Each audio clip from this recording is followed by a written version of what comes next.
हम बना रहे हैं एकदम यमी यमी पाव भाजी, जिसके लिए हमने पाव नहीं ब्रेड लिए हैं और भाजी को घर में बना लिए हैं। इतना सारा हरी हरी सब्जी ठंडे में निकल रहा है हर तरह का, तो इसलिए हमने सोचा चलिए एक नई तरीके से पाव भाजी को बनाते हैं। इसकी रेसिपी हम आपसे शेयर करते हैं कि हमने इसे कैसे बनाया है और कैसे ये क्या इस तरह से बच्चे लोग सारे सब्जी को खा भी लेते हैं और नखरा भी नहीं करते। चलिए हम स्टार्ट करते हैं पाव भाजी बनाने की के लिए। चलिए पाव भाजी बनाने के लिए हमने सारा सब्जी को ले लिया है, जितना भी आजकल ठंडे में सब्जी निकला है सारा सब्जी ले लिया। सीम है, गोभी है, गाजर है, चुकंदर है, बैगन है, शिमला मिर्च है। इधर हमने स्प्रिंग ओनियन लिए हैं, धनिया पत्ती, टमाटर, आलू, छिमी मटर। अब चलिए सबको हम कट कर करके दिखाते हैं। कट कर लेते हैं सारे को। उसके बाद इसका जो ठंडे में पाव भाजी खाने का मज़ा आता है वो कोई भी इसमें नहीं आता, क्योंकि ठंडे में ही सारी सब्जी हमारी नई नई निकलती है। चलिए इस तरह से हम चुकंदर को छील लेते हैं। हम सारी सब्जी कट करके आपसे फिर मिलते हैं। सारा चीज़ काट लिया। इसमें हमने सेम और गोभी काट लिया, इधर शिमला मिर्च काट लिया, टमाटर काट लिया, बीट रूट काट लिया है, आलू काट लिया है, मटर, गाजर, बैगन, अदरक लहसुन का पेस्ट, पचफोरना, नमक, और इधर हमने ओनियन काट लिया और स्प्रिंग ओनियन और हरी मिर्च। अब इधर हमने एक कुकर चढ़ाया है। कुकर में हम थोड़ा सा बटर डाल देंगे। देखिए इस तरह से हम हल्का सा 1 चम्मच बटर डाल देंगे। बटर डालने के बाद अब हम इसमें ओनियन डाल देंगे या तेल डाल देंगे। देखिए इस तरह से हमने इसमें थोड़ा सा मस्टर्ड ऑयल भी डाल दिया है, ताकि दोनों चीज़ जो होता है उसका कॉम्बिनेशन बहुत ही बढ़िया। और इससे मक्खन जो डालते हैं इससे हमारा जो पाव भाजी का टेस्ट होता है वो बहुत ही बढ़िया और बहुत ही अच्छा आता है। देखिए इस तरह से हम सारे मक्खन को इसमें पिघला देंगे। अब पिघलाने के बाद देखिए जब ऑयल और बटर हमारा अच्छी तरह से गर्म हो जाएगा, उसके बाद हम इसमें अपना जीरा डाल देंगे, पचफोरन डाल देंगे। देखिए इस तरह से हम इसमें पचफोरन डाल देंगे। पचफोरन डालने के बाद जब पचफोरन हमारा अच्छी तरह से चटक जाएगा, देखिए इस तरह से हो गया पचफोरन हमारा। उसके बाद हम इसमें अब लहसुन अदरक का पेस्ट डाल देंगे। इस तरह से हम लहसुन अदरक का पेस्ट डाल दिए। लहसुन अदरक का पेस्ट डालने के बाद हमने जो इधर ओनियन काट के रफली चॉप रखा है, ये ओनियन को डाल देंगे। इस तरह से हम ओनियन को भी डाल करके इसको अच्छी तरह से भून लेंगे। देखिए इस तरह से सबको हमको अच्छी तरह से भून लेना है। इसको हम 2-4 हाथ अच्छी तरह से भून लेंगे। तो अब फिर हमारा जो टेस्ट है, और इसमें हमने जो हरी मिर्च काट के रखा है वो हरी मिर्च को भी हम इसमें रफली चॉप किए हैं, इसको भी हम सबको इसमें डाल करके अच्छी तरह से इसको मिक्स कर देंगे। मिक्स करने के बाद अब हम इधर थोड़ा सा लाल मिर्च पाउडर रखे हैं, ये लाल मिर्च पाउडर को डाल देंगे और उसके बाद हल्दी पाउडर को डाल देंगे। देखिए इस तरह से हमने हल्दी पाउडर को भी डाल दिया है। डालने के बाद सबको हमको अच्छी तरह से इस तरह से मिक्स कर लेना है। देखिए इस तरह से भून लेंगे। इस तरह से जो भून लेंगे तो हमारा मसाला अच्छी तरह से भुना जाएगा। और इधर हमने अपने टेस्ट के अकॉर्डिंग नमक रखा है, ये नमक को भी हम इसमें डाल देंगे।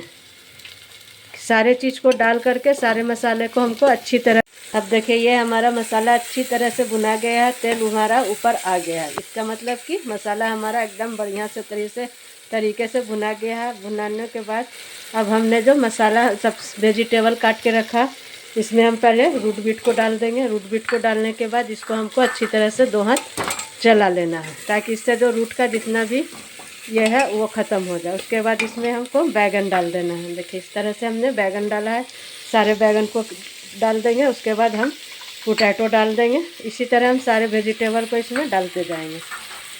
पोटैटो डालने के बाद हमने गाजर काट के रखा है, ये गाजर को अच्छी तरह से डाल देंगे।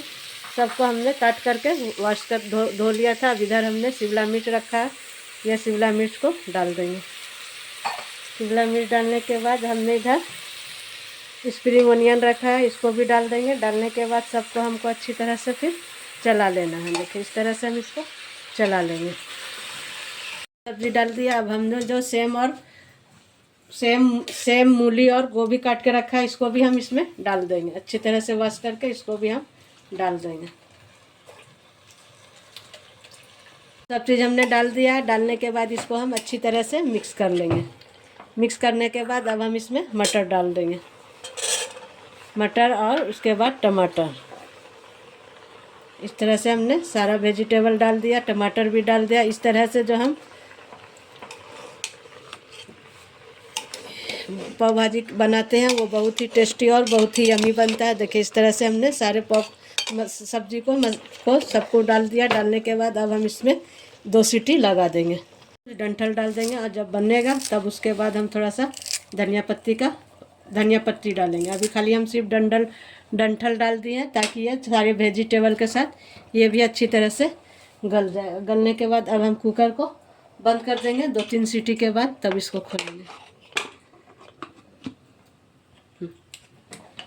2-3 सीटी लग गया। हम कुकर खोल के देखते हैं कि हमारा पाव भाजी का क्या हाल है। देखिए इस तरह से हमारा पाव भाजी तो अच्छी तरह से ये हो गया। इसको हम अच्छी तरह से मिक्स कर देंगे तो और बढ़िया से ये हो जाएगा। इसको हम मैशर की सहायता, आलू मैशर के इससे इसको मैश कर देंगे। देखिए इस तरह से मैश कर देंगे तो सारा मसाला जो है हमारा अच्छी तरह से मिक्स हो जाएगा। सारा वेजिटेबल एक दूसरे में मिक्स हो जाएगा। पाव भाजी एकदम मिक्स होता है तो उसी तरह से ये पूरी तरह से मिक्स हो जाएगा। से हमने इसको अच्छी तरह से एकदम मैश कर दिया है ताकि सारा जितना भी वेजिटेबल था सब एक दूसरे से आपस में मिल गया है। मिलने के बाद अब हम इसको हटा लेते हैं। देखिए अब हम इसको चला करके भी दिखाते हैं कितना बढ़िया से एकदम हमारा जो पाव भाजी है वो एकदम बन करके तैयार है। सारा जितना भी भाजी था वो सारा एक दूसरे में मिक्स हो गया है। चलिए यार एकदम लाल लाल बन करके तैयार है। चलिए अब हम इधर पाव सेक लेते हैं।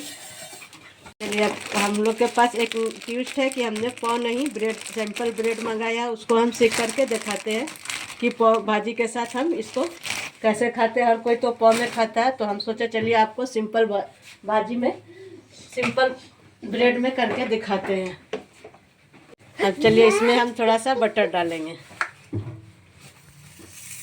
इसमें हमने हल्का सा बटर डाला है। बटर डालने के बाद थोड़ा सा लाल मिर्च पाउडर डालेंगे ताकि ब्रेड सेकने में अच्छे से हमारा जो ब्रेड है वो अच्छे से सेका जाए। अब चलिए इसमें हम सारे ब्रेड को अच्छे से सेक लेंगे, जितना भी बटर है सारे को इस तरह से।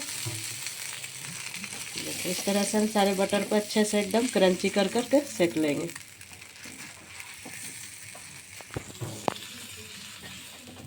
इस तरह से हम सारे बटर को सेक लिए। देखिए इस तरह से हमारा ब्रेड कितना बढ़िया और कितना अच्छा एकदम गोल्डन हो जाएगा। इसमें हम थोड़ा सा ग्रीन चटनी लगा देंगे। चलिए अभी दोनों तरफ से अच्छी तरह से सेका गया है। हम इसी पर अब हल्का हल्का ग्रीन चटनी लगा देंगे तो हमारे जो ब्रेड का टेस्ट है वो भी बहुत ही बढ़िया और अच्छा आ जाएगा। चलिए इस तरह से हमने दोनों तरफ से सेक लिया और ग्रीन चटनी भी लगा लिया है। चलिए इसको हम तवा से उतार लेते हैं। अब इधर थोड़ा सा पाव में भी हल्का सा बटर दे देंगे। हल्का सा बटर दे करके पाव को भी थोड़ा सा इसमें डाल करके अच्छे से लाल कर लेंगे और ऊपर से धनिया पत्ती डाल देंगे। इधर चटनी डाली, हरी चटनी डालने के बाद इसको हम पाव को थोड़ा सा इस तरह से तवा पे कर देंगे तो इसका टेस्ट एक अलग और अच्छा सा आ जाएगा।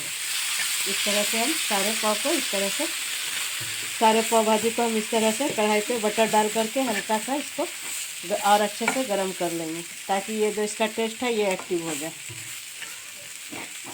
और उसके बाद हम धनिया पत्ती इस पर ही डाल देंगे। देखिए हमारा पाव कितना ही बढ़िया और कितना अच्छा बन करके तैयार हुआ है। और इसके बाद हम इसमें थोड़ा सा प्याज डाल देंगे, थोड़ा सा क्रंची भी रहेगा तो खाने में बहुत ही टेस्टी और बहुत ही बढ़िया आएगा। देखिए और उसके बाद हम इसी में अपना पाव भी लगा देते हैं। देखिए हमारा पाव भाजी तवा पाव बन करके एकदम मार्केट की तरह तैयार हो गया है। आपको मार्केट से लाने की ज़रूरत नहीं है। इसमें हम थोड़ा सा और बटर डाल देंगे। देखिए अब हमारा पाव एकदम खाने के लिए तैयार है और बहुत ही टेस्ट और बहुत ही बढ़िया बन गया है। अब इसको हम आपको टेस्ट करके दिखाते हैं कि हमारा टेस्ट कैसा बन हुआ है। देखिए इस तरह से हम करेंगे। इस पर एक प्याज डालेंगे, थोड़ा सा बटर डालेंगे। अब देखिए हमारा पाव एकदम खाने के लिए तैयार है। पाव भाजी इस तरह से आप लोग भी बनाइएगा तो ये पाव भाजी एकदम न्यू स्टाइल में और नए तरीके से बहुत ही बढ़िया और बहुत ही टेस्टी बन करके तैयार होगा। चलिए आप लोग को अगर हमारा वीडियो पसंद आ रहा है तो लाइक, सब्सक्राइब और फॉलो कर लीजिए। चलिए अब हम मिलते हैं आपको अगले वीडियो में अगले रेसिपी के साथ।